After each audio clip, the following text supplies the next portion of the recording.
Part 4. Complete the notes below. Use no more than 3 words for each answer.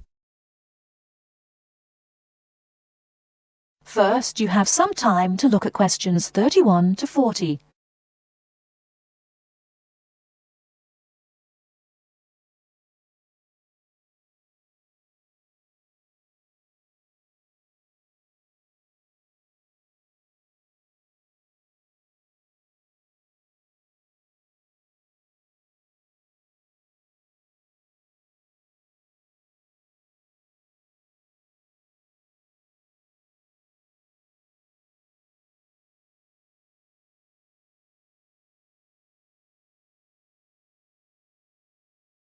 Now, listen carefully and answer questions 31 to 40.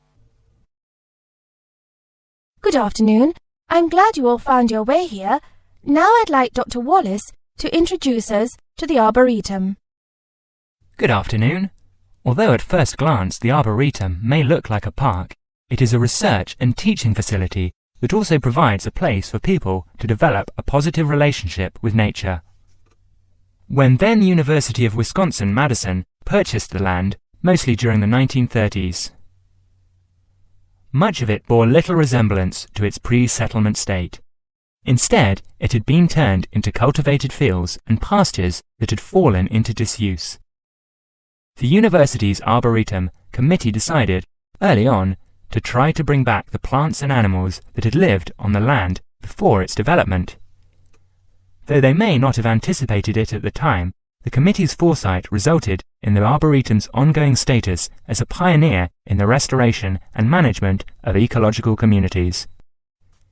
In focusing on the re-establishment of historic landscape, particularly those that predated large-scale human settlement, they introduced a whole new concept in ecology: ecological restoration.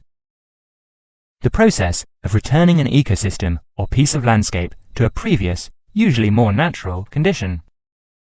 Madison was a fast-growing city in the 1920s.